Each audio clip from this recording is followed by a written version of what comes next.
নমস্কার, আমি পুরোহিত রূপক গাঙ্গুলি। বহুদিন মন্ত্রচর্চার ভিডিও আপলোড করা হয় না।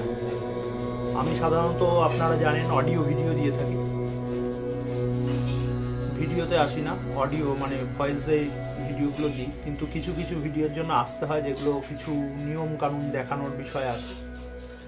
তা আজকের আলোচ্য বিষয়, যেটা যে কোনো পুজো কর্মের কাজে আমাদের লাগে, করণ ন্যাস এবং অঙ্গন ন্যাস, এই দুটি ন্যাস নিয়ে আমি আলোচনা করব। করণ ন্যাস কি? এই যে আমাদের হাতের আঙুলের যে করগুলো আছে, 10টা আঙুলের, এই করের মাধ্যমে মন্ত্র উচ্চারিত হবে, এটি হচ্ছে করণ ন্যাস। প্রথমে অঙ্গুষ্ঠা মানে বৃদ্ধাঙ্গুষ্ঠাটা তর্জনী দিয়ে স্পর্শ করে মন্ত্র বলে বৃদ্ধাঙ্গুষ্ঠার গায়ে এরকম বুলাতে হবে। মন্ত্র বলতে হবে। মন্ত্রটি কি হবে? ওম অং কাং খাং গাং ঘাং ওং আং অনুষ্টাভ্যাং নমঃ। তারপর তর্জনীতে চলে যাব। তর্জনীটা বৃদ্ধাঙ্গুষ্ঠা দিয়ে এরকম বুলাতে বুলাতে মন্ত্র বলব। ওং ইং চাং ছাং জাং ঝাং ইয়াং ইং তর্জনীভ্যাং স্বাহা। এবার মধ্যমায় চলে যাব।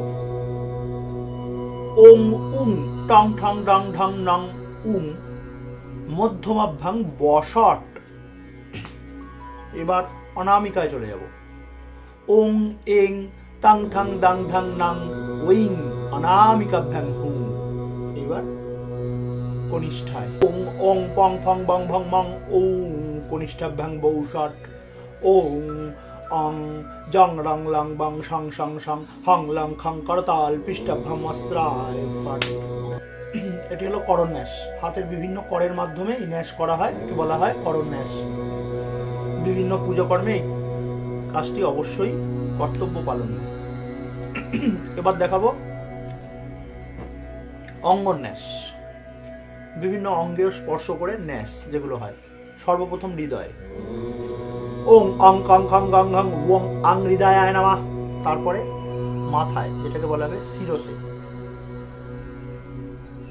ওং ইং চাং ছাং জাং ঝাং ইয়াং ইং শিরসে স্বাহা।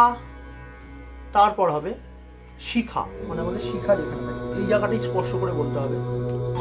ওং উং টাং ঠাং ডাং ঢাং নাং উং শিখায় বৌষট। এরপর দু হাতের বাহু স্পর্শ করে বলতে হবে ওং এং তাং থাং দাং ধাং নাং ওইং কবচাওই হুং।